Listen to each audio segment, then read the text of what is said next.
Hi friends, flavour by Shiba ಚಾನಲ್ಗೆ ಸ್ವಾಗತ.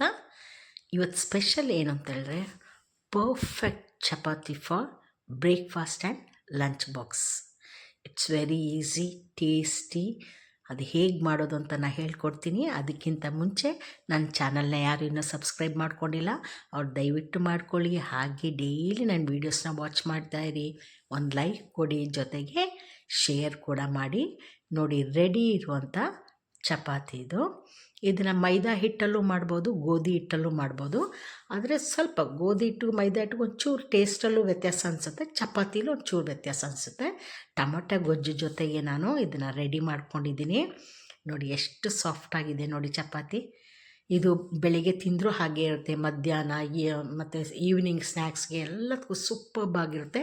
ಒಂದೇ ಒಂದು ಆಲೂಗಡ್ಡೆ ತೊಗೊಂಡಿದ್ದೀನಿ, ಅದರ ಸಿಪ್ಪೆಲ್ಲ ತೆಗೆದು ಅದನ್ನು ಬೇಯಿಸ್ಕೊಂಡಿದ್ದೀನಿ. ಇದು ಬಾಯ್ಲ್ ಆಗಿರುವಂಥ ಆಲೂಗಡ್ಡೆ, ಪೊಟ್ಯಾಟೊ ಮತ್ತು ಒಂದು ಮೈದಾ ಹಿಟ್ಟು ಒಂದು ಬೌಲಲ್ಲಿ ತೊಗೊಂಡಿದ್ದೀನಿ. ಆಯಿತಾ? ಇದು ಬೇಯಿಸಿಟ್ಟಂಥ ಪೊಟ್ಯಾಟೊನ ಚೆನ್ನಾಗಿ ಸ್ಮ್ಯಾಶ್ ಮಾಡಿ ಇಡಬೇಕು. ಇದು ಕೊತ್ತಂಬರಿ ಸೊಪ್ಪು, ಆಮೇಲೆ ಕ್ಯಾರೆಟ್, ಸ್ವಲ್ಪ ತೊದ್ದಿರುವಂಥ ಕ್ಯಾರೆಟು, ಒಂದು ಬೌಲಲ್ಲಿ ಹಾಲು. ಇದಿಷ್ಟು ರೆಡಿ ಮಾಡ್ಕೊಳ್ಳಿ. ಆಯಿತಾ? ಇದಾದಮೇಲೆ ಒಂದು ದೊಡ್ಡ ಪಾತ್ರೆ ತಗೊಳ್ಳಿ. ಅದರಲ್ಲಿ ಫಸ್ಟು ಮೈದಾ ಹಿಟ್ಟು ಹಾಕ್ಕೊಳ್ಳಿ. ನಾನು ಒಂದು 1/4 kgಕ್ಕಿಂತಲೂ ಕಡಿಮೆ ಹಾಕಿದ್ದೀನಿ. ಎಳ್ಳು ಅರ್ಧ ಸ್ಪೂನು, ಬಿಳಿ ಎಳ್ಳು ಅರ್ಧ ಸ್ಪೂನು, ಜೀರಿಗೆ ಪೌಡ್ರದು, ಜೀರಾ ಪೌಡರ್, ಆಮೇಲೆ ಒಂಚೂರು ಅರಿಶಿನ ಪುಡಿ, ಕಲರ್ಗೋಸ್ಕರ ಅಷ್ಟೇ, ಒಂದು ಕಲರ್ಫುಲ್ಲಾಗಿ ಕಾಣಲಿಕ್ಕೆ ಅಷ್ಟೇ ಅರಿಶಿನ ಪುಡಿ ಹಾಕೋದು. ಈಗ ಸ್ಮ್ಯಾಶ್ ಮಾಡಿದಂಥ ಪೊಟ್ಯಾಟೊನ ಹಾಕ್ಕೊಳ್ಬೇಕು. ಆಲೂಗಡ್ಡೆ ಹಾಕ್ತಾಯಿದ್ದೀನಿ. ಅದಾದಮೇಲೆ ತುರಿದಿಟ್ಟಂಥ ಕ್ಯಾರೆಟ್ ಇದು, ಆಯಿತಾ, ಅದನ್ನು ಹಾಕ್ಕೊಳ್ಬೇಕು. ಆಮೇಲೆ ಕೊತ್ತಂಬರಿ ಸೊಪ್ಪನ್ನ ಕಟ್ ಮಾಡಿಬಿಟ್ಟು ಸಣ್ಣ ಸಣ್ಣದಾಗಿ ಮಾಡಿಬಿಟ್ಟು ಅದನ್ನು ಹಾಕ್ಕೊಳ್ಬೇಕು. ಟೇಸ್ಟಿಗೆ ಎಷ್ಟು ಬೇಕಷ್ಟು ಉಪ್ಪು, ಇದಿಷ್ಟು ಹಾಕ್ಬಿಟ್ಟು ಹಾಲು ಹಾಕಿ. ಹಾಲು ಆಪ್ಷನ್ನು, ಬೇಕಾದರೆ ಹಾಕಿಲ್ಲ ಅಂದರೆ ವಾಟರ್ ಕೂಡ ಮಿಕ್ಸ್ ಮಾಡ್ಬೋದು, ನೀರು ಮಿಕ್ಸ್ ಮಾಡ್ಬೋದು. ಇದೊಂದು ಸುಮ್ಮನೆ ಎಲ್ಲ ಒಂದು ರೌಂಡ್ ಮಿಕ್ಸ್ ಆದಮೇಲೆ ಇದು ಚಿಲ್ಲಿ ಫ್ಲೇಕ್ಸ್ ಇದು ಕೂಡ ಆಪ್ಷನ್, ಬೇಕಾದರೆ ಹಾಕ್ಕೊಳ್ಬೋದು. ಹಾಕಿದರೆ ಒಂದು ಖಾರ ಸಿಗುತ್ತೆ, ಅದೊಂದು ಟೇಸ್ಟ್ ಅನಿಸುತ್ತೆ. ಆಮೇಲೆ ಅದನ್ನ ಚೆಂದ ಮಿಕ್ಸ್ ಮಾಡ್ಕೊಳ್ಳಿ. ಈ ಥರ ಉಂಡೆ ಮಾಡ್ಕೊಂಬಿಡಿ. ಒಂಚೂರು ಬೇಕಾದರೆ ಆಯಿಲ್ ಹಾಕ್ಕೊಳ್ಬೋದು. ಅದು ಚೆಂದ ಮಿಕ್ಸ್ ಮಾಡಿಬಿಟ್ಟು ಸಾಫ್ಟಾಗಿರ್ಬೇಕು ಮಿಕ್ಸಿಂಗು. ಮುಚ್ಚಿಡಿ, ಒಂದು 5 ಮಿನಿಟ್ಸ್ ಇರಲಿ.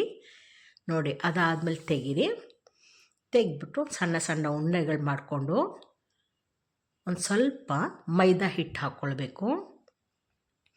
ಹಾಕ್ಕೊಂಡು ಅದನ್ನು ಚಪಾತಿ ಥರ ಒತ್ಕೊಳ್ಬೇಕು. ತವ ಇಡಿ, ಈಗ ಸ್ಟೌವಲ್ಲಿ ತವ ಇಡಿ, ಅದು ಬಿಸಿ ಆಗ್ತಾ ಇರಲಿ. ಟೈಮ್ ವೇಸ್ಟ್ ಮಾಡಬಾರ್ದು. ಕುಕ್ಕಿಂಗಲ್ಲಿ ಯಾವಾಗಲೂ ಟೈಮ್ ವೇಸ್ಟ್ ಮಾಡಬಾರ್ದು. ಮೆಂಟಲಿ ರೆಡಿ ಇರಬೇಕು. ಕೆಲವರು ಇದು ಮಾಡಿದ ಮೇಲೆ ತವ ಇಡ್ತಾರೆ, ಹಾಗೆ ಮಾಡೋಕ್ಕೆ ಹೋಗ್ಬಿಡಿ. ಅದು ಬಿಸಿ ಆಗ್ತಾ ಇರಲಿ, ಇದು ಒತ್ಕೊಳ್ತಾ ಇರಬೇಕು. ಇದರಲ್ಲಿ ಒಂದು 5-6 ನನಗೆ ಇದಾಗುತ್ತೆ ಅಂತ ಅಂದ್ಕೊಂಡಿದ್ದೀನಿ. 1/4 kg ಅಷ್ಟೇ. ನೋಡಿ, ಈ ಥರ ನೀವು ಎಷ್ಟು ತೆಳ್ಳಗೆ ಒತ್ಕೊಳ್ತೀರೋ ಅಷ್ಟು ತಿನ್ನಾಗಿ ಬರುತ್ತೆ. ಮತ್ತು ಒತ್ತಲಿಕ್ಕೂ ಕೂಡ ವೆರಿ ಈಸಿ ಈ ಚಪಾತಿ. ನೋಡಿ, ಈ ಥರ ತೆಳುವಾಗಿರುತ್ತೆ ಮತ್ತು ಎಷ್ಟು ತಿನ್ನಾಗಿರುತ್ತೆ ಅಷ್ಟೇ ಸಾಫ್ಟಾಗಿರುತ್ತೆ. ಈಗ ಇದನ್ನು ಉಲ್ಟಾ ಮಾಡಿಬಿಟ್ಟು, ನಿಮ್ಗೆ ತುಪ್ಪ ಬೇಕಾದರೆ ಘೀ ಬೇಕಾದರೆ ಹಾಕ್ಕೊಳ್ಬೋದು, ಇಲ್ಲ ಆಯಿಲ್ ಆದರೂ ಹಾಕ್ಕೊಳ್ಬೋದು. ನಾನು ಆಯಿಲ್ ಹಾಕ್ತಾಯಿದ್ದೀನಿ.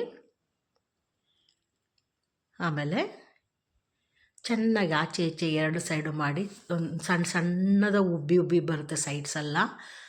ಆಯಿತಾ? ನೋಡಿ, ಉಲ್ಟಾ ಮಾಡೋವಾಗ ತೋರಿಸ್ತೀನಿ. ನೋಡಿ ಹೆಂಗೆ ಸಣ್ಣದಾಗಿ ಉಬ್ತಾ ಇರುತ್ತೆ. ಹಂಗೆ ಅದೊಂಥರ ಸಾಫ್ಟಾಗಿರುತ್ತೆ. ಪೊಟ್ಯಾಟೊ ಹಾಕಿರ್ತೀವಿ, ಮಕ್ಕಳಿಗೆ ತುಂಬ ಒಳ್ಳೆಯದು, ದೊಡ್ಡವ್ರಿಗೇನು ಕೂಡ ವಯಸ್ಸಾದ್ರು ಯಾರು ಬೇಕಾದ್ರೂ ತಿನ್ಬೋದು, ಅಷ್ಟು ಸಾಫ್ಟಾಗಿರುತ್ತೆ.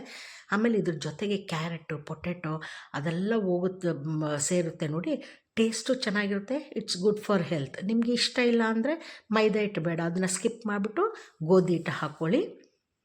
ಆಯಿತಾ? ನೋಡಿ, ಹೀಗೆ ರೆಡಿ ಇದೆ. ನೋಡಿ ಎಷ್ಟು ಚೆಂದ ಚಪಾತಿ ಗೊತ್ತಾ. ನಾನು ಖುಷಿ ನನಗೆ ಲಂಚ್ ಬಾಕ್ಸ್ಗೆಲ್ಲ ತೊಗೊಂಡೋಗ್ಲಿಕ್ಕೆ. ಮಧ್ಯಾಹ್ನ ಕೂಡ ಹೀಗೆ ಇರುತ್ತೆ. ಈವ್ನಿಂಗ್ ಬಂದು ಸ್ನ್ಯಾಕ್ಸ್ ಅಂತ ತಿನ್ನೋಣ ಅಂದರೆ ಅದು ಕೂಡ ಚೆನ್ನಾಗಿರ್ತದೆ. ಆಮೇಲೆ ಒಂದು ಚೆಂದ ಸ್ಪೈಸಿಯಾಗಿ ಒಂದು ಟೊಮೆಟೊ ಗೊಜ್ಜು ಮಾಡಿದ್ದೀನಿ. ಇದ್ರ ರೆಸಿಪಿ ನಾನು ಆಲ್ರೆಡಿ ಹಾಕಿದ್ದೀನಿ, ಅದನ್ನು ವಾಚ್ ಮಾಡ್ಕೊಳ್ಳಿ. ಈ ಟೊಮೆಟೊ ಗೊಜ್ಜು ಜೊತೆಗೆ ಈ ಸಾಫ್ಟ್ ಚಪಾತಿ ಎಕ್ಸಲೆಂಟ್ ಆಗಿರುತ್ತೆ. ಇದನ್ನು ನೀವು ಖಂಡಿತ ಟ್ರೈ ಮಾಡಿಬಿಟ್ಟು ಅದು ಹೇಗಿತ್ತು ಅಂತ ನನಗೆ ಹೇಳಿ. ನೋಡಿ ಲಂಚ್ ಬಾಕ್ಸಿಗೆ ತೊಗೊಂಡೋಗಿ ಬೆಳಗ್ಗೆ ಬ್ರೇಕ್ಫಾಸ್ಟಿಗೆ ಆಗ್ತದೆ, ಮಕ್ಕಳು ಖುಷಿಯಾಗಿ ತಿಂತಾರೆ. ಎಲ್ಲವೂ ಇರ್ತವೆ, ಕೊತ್ತಂಬರಿ ಸೊಪ್ಪು, ಕ್ಯಾರೆಟ್ ಎಲ್ಲ ಸಿಗುತ್ತೆ. ನೆಕ್ಸ್ಟ್ ವೀಡಿಯೋದಲ್ಲಿ ಮೀಟ್ ಮಾಡೋಣ. Take care, bye bye, thank you.